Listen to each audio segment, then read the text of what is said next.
அனைவருக்கும் வணக்கங்க. ஆதி பைரவர் மந்த்ரா சேனல் பகுதிக்கு வருகை தரும் அனைத்து நல்லுள்ளங்களையும் பைரவர் ஆசையோடு வரவேற்கின்றோம். இந்த பதிவில் நம்ம பார்க்க இருக்கக்கூடிய ஒரு பழமையான, சொல்லப்போனாக்க ரொம்ப கிட்டத்தட்ட ஒரு 1000 வருடங்கள் பழமையான ஒரு அதிசக்தி வாய்ந்த மந்திரத்தை பற்றி தான் பார்க்க போகிறோம். அதுவும் சிவனோடது. இது பார்த்திங்கனாக்கா ரொம்ப பவரானது. நான் ஏன் மறுபடியும் இதை சொல்கிறேன்னா, இதில் இந்த மந்திர முறையானது சித்தி ஆயிருச்சு ஒருத்தருக்கு அப்படின்னாக்கா என்ன பலன், எந்த மாதிரியான ஒரு பலன் கிடைக்கும் அப்படின்றத முதல்ல நான் சொல்லிடுறேன்.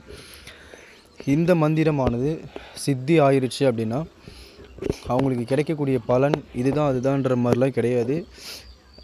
ஏன் இதை நான் சொல்கிறேன் இந்த வார்த்தைனாக்கா, எல்லா விதமான பலன்களும், அதாவது நல்லது மட்டுமே, கெட்ட விஷயங்கள் இதை வச்சு செய்ய முடியாதுன்னு அதையும் நான் சொல்லிடுறேன். நல்ல பலன்கள், எல்லா பலன்களுமே கிடைக்கும்.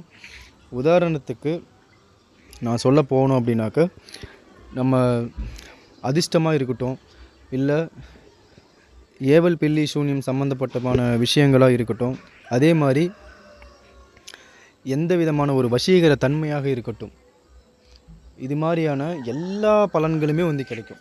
தொட்டது தொடங்கக்கூடியது, அந்த நம்ம கை வைக்கக்கூடிய ஒரு தொழில் பார்த்திங்கனாக்கா விருத்தி, அதிவிருத்தி, ரொம்ப ஒரு பெரிய லெவலில் பார்த்திங்கன்னா விருத்தி ஆகும். ஏன்னா இப்போ நிறைய பேர் பார்த்திங்கன்னா பிஸ்னஸ்லாம் ஸ்டார்ட் பண்ணிவிட்டு சும்மா ஏதோ ஒரு கடமைக்கு ஸ்டார்ட் பண்ணுற மாதிரி பண்ணி அவங்க கூடிய சீக்கிரமே இழுத்து மூடிட்டு போகிற லெவலுக்கு தான் ஒரு சில பேரோட டைம், அந்த டைம்னு சொல்லக்கூடிய அந்த நேர காலம் இருக்கும். இப்போ ஒரு தொழில் தொடங்குவாங்க. பட் ஆனால் அதே தொழிலை அவங்களால கண்டினியூ பண்ண முடியாது, தொடர்ந்து செய்ய முடியாது. அது நட்டத்தில் போகிற பட்சத்தில் இழுத்து மூடிட்டு போவாங்க. ஸோ அந்த மாதிரியான விஷயங்கள் எல்லாமே முழுக்க நிவாரணம் கொடுக்கக்கூடிய ஒரு மந்திரம் அப்படின்ட்டு கூட இந்த மந்திரத்தை சொல்லலாம். ஸோ இத்தனை விதமான பலன்களை ஒன்றாக சேர்ந்து தரக்கூடியது. அதே மாதிரி லக்ஷ்மி கடாட்சமாக இருக்கட்டும், இல்லை வீட்டில் லக்ஷ்மி குடிகொள்கிறதாக இருக்கட்டும், தொழில் நடத்தக்கூடிய இடத்துல லாபம், அதீத லாபம் கிடைக்கக்கூடியதாக எதுவாக இருந்தாலும் சரி, இந்த மந்திரமானது சித்தி ஆகிடுச்சு அப்படின்னாக்கா இந்த இத்துணை பலன்களையுமே கிடைக்கும். இந்த மந்திரம் சித்தி செய்கிறது எப்படி அப்படின்றத பார்க்கலாம். நம்ம ஆதி பைரவர் மந்த்ரா சேனல் பகுதியை சப்ஸ்கிரைப் பண்ணாத அன்பர்கள் மறக்காமல் சப்ஸ்கிரைப் பண்ணி வச்சுக்கோங்க. இதே போல் இதில் இன்னொரு பலன் என்னன்னு கேட்டிங்கனாக்கா, இந்த ஏவல் பில்லி சூன்யம், நான் முன்னே சொன்னதை போல் ஏவல் பில்லி சூன்யம் செய்வினை, இது எல்லாமே இந்த மந்திர சித்தி செய்தவர்களிடம் அறவே அண்டாது. அவர்களுக்கு அதுபோல் அந்த ஏவல் பில்லி சூன்யங்கள் இது மாதிரியான மாந்திரிக சம்மந்தப்பட்ட விஷயங்கள் செஞ்சாலுமே 0% தான். அதாவது பலிக்கவே பலிக்காது, சுத்தமாக பலிக்காது. ஸோ அப்படிப்பட்ட ஒரு மந்திரம். இதை முழுசாக பாருங்கள் தயவு செஞ்சு. ஏன்னா இது செயல்முறை கரெக்டாக செய்கிற பட்சத்தில் சித்தி கிடச்சிருச்சு அப்படின்னா அது உங்களுக்கு தான் ஒரு பலன், நற்பலனை கொடுக்கும். ஸோ இதை முழுமையாக பாருங்கள், தெள்ள தெளிவாக பாருங்கள்.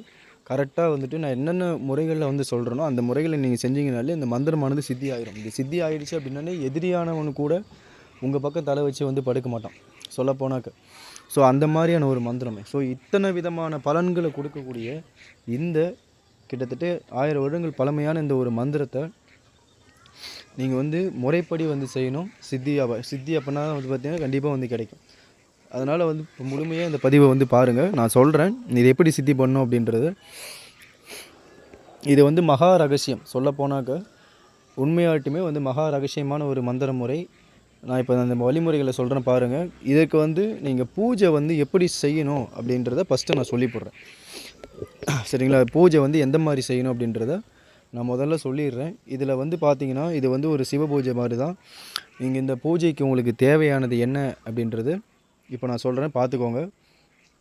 சுத்தமாக எரித்து சாம்பலாக ஆக்கப்பட்ட விபூதி, சரிங்களா?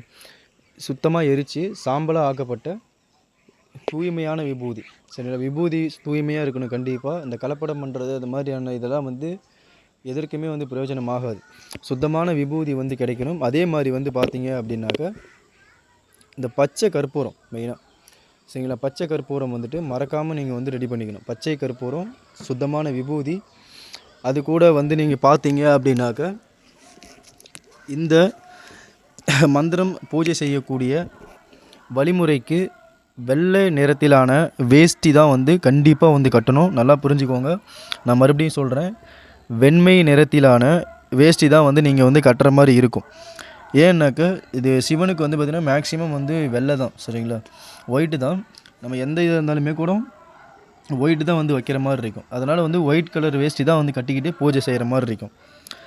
இந்த பூஜைகள் வந்து செய்யக்கூடிய நாட்கள் அப்படின்றது கண்டிப்பாக 48 நாள் வந்து கண்டிப்பாக வந்து பண்ணியே ஆகணும். அது பண்ண முடிகிறவங்க பண்ணுங்கள், பண்ண முடியாதவங்க தேவையில்லை, சரிங்களா? முடியாது அப்படின்ற பட்சத்தில் வந்து விட்டுறலாம். 48 நாட்கள் இந்த பூஜையானது வந்து செய்கிற மாதிரி இருக்கும், சரிங்களா? நான் சொன்னது போல் பச்சை கற்பூரம், சுத்தமான விபூதி வாங்கிக்கோங்க. சிவபெருமானோட லிங்க ஸ்வரூபம், சரிங்களா? நல்லா ஒரு விஷயத்தை நல்லா புரிஞ்சுக்கணும்.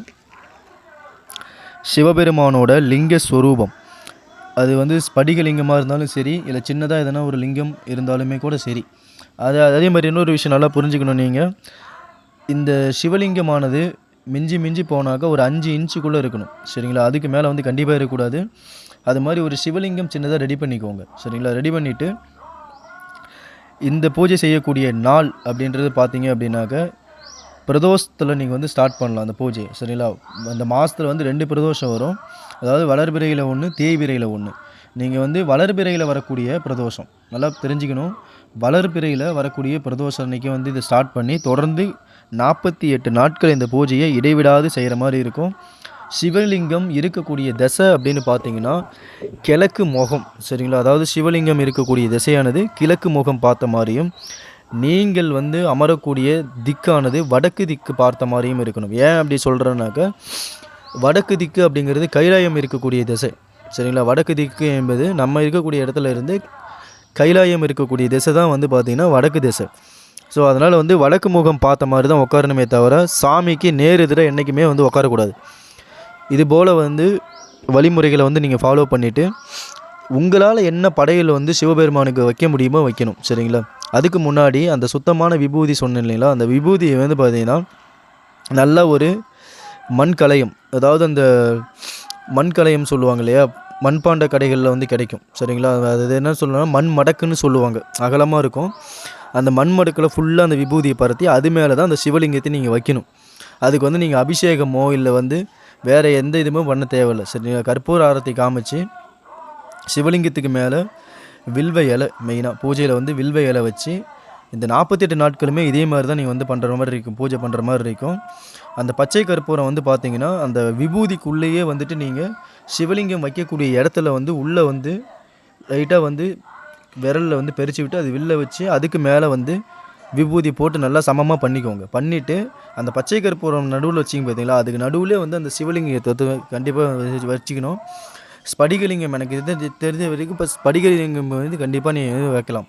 ஏன்னா ஸ்படிகலிங்கம் வச்சிங்க அப்படின்னாக்கா ரொம்ப வந்து பவர், சரிங்களா? அந்த மாதிரி வச்சுட்டு வில்வ இலைகள் வந்து சுவாமிக்கு மேலே ஸ்படிகலிங்கத்து மேலே வில்வ இலைகளை வச்சு கீழே வந்து படையல், சரிங்களா? கீழே வந்துட்டு உங்களால் என்ன முடியுமோ அதை வைக்கலாம், தவறே கிடையாது. ஆனால் டெய்லி வந்து படையல் வச்சே ஆகணும் கண்டிப்பாக. சர்க்கரை பொங்கல், பழங்கள், சரியா? ஒரு 3 வகையான பழம், சாத்துக்குடி, அன்னாச்சி பழம், இல்லை ஆப்பிள், ஆரஞ்சு, இந்த மாதிரி எதுனா ஒன்று உங்களால் என்ன முடியுமோ அதை வந்து வைக்கணும். ஆனால் டெய்லி வைக்கணும், சரிங்களா? வெத்தலை பாக்கு இதெல்லாம் வச்சுட்டு இந்த பூஜை செய்கிறதுக்கு முன்னாடி கண்டிப்பாக நான் சொல்கிறேன், கணபதி மந்திரம் நீங்கள் வந்து கண்டிப்பாக சித்தி பண்ணியிருக்கணும். சித்தி பண்ணாமல் இது வந்து ஆகாது. ஏன்னு கேட்டிங்கன்னா முழு கடவுள் வந்து அவர் தான். கணபதி மந்திரம் சித்தி பண்ணிட்டு அதை பிற்பாடு நீங்கள் கணபதியை முதல்ல வணங்கி அதுக்கப்புறம் வந்து பார்த்தீங்க அப்படின்னாக்க உங்களுடைய குருமார்களையே மனசில் நினச்சி வணங்கி உங்களோட குலதெய்வம், உங்களோட வம்ச தெய்வத்தை நினச்சி வணங்கின பிறகு சுவாமிக்கு அந்த ஸ்படிகலிங்கத்துக்கு கற்பூர ஆரத்தி காமிச்சு ஊதுபத்தி தீபம் காமிச்சு ஒரு விளக்கு நீங்கள் போட்டு இந்த மந்திரத்தை 48 நாள் சொன்னீங்க அப்படின்னா சித்தி ஆகிரும். இது எப்படி வந்து சித்தி ஆகிறது தெரிஞ்சுக்கா அப்படின்னு பார்த்தீங்கன்னாக்கா, நீங்கள் இந்த சொன்ன விஷயங்கள் எல்லா விஷயங்களுமே வந்துட்டு உங்கள் கண் கூட வந்து நடக்கும், சரிங்களா? இதுதான் வந்து சித்திக்கான அறிகுறி, முழுக்க அறிகுறி. ஸோ நல்லபடியாக வந்து பண்ணுறவங்க முயற்சி பண்ணி, ஆனால் 48 நாள் பண்ணணும். பிரம்ம முகூர்த்தத்தில் வந்து பண்ணணும் கண்டிப்பாக. இந்த மந்திரம் சொல்லக்கூடிய நபர்கள் கட்டாயம் வந்து மாமிசம் மது வந்து தொடவே கூடாது. அப்படி வந்து சாப்பிட்ற மாதிரி இருந்துச்சுன்னா இந்த மந்திரம் வந்து சித்தி வந்து 100% கண்டிப்பாக வந்து சித்தி ஆகாது, சரிங்களா? மது மாமிசம் இல்லாமல் இருக்கணும், சரிங்களா? அந்த மாதிரி 48 நாள் கட்டுப்பாடோடு சொன்னே சித்தி இந்த மந்திரம் சித்தியான பிறகு எல்லா விதமான பலன்களும் கிடைக்கும். கண்டிப்பாக முயற்சி பண்ண முயற்சி பண்ணுங்கள். நன்றி, வணக்கம். ஓ.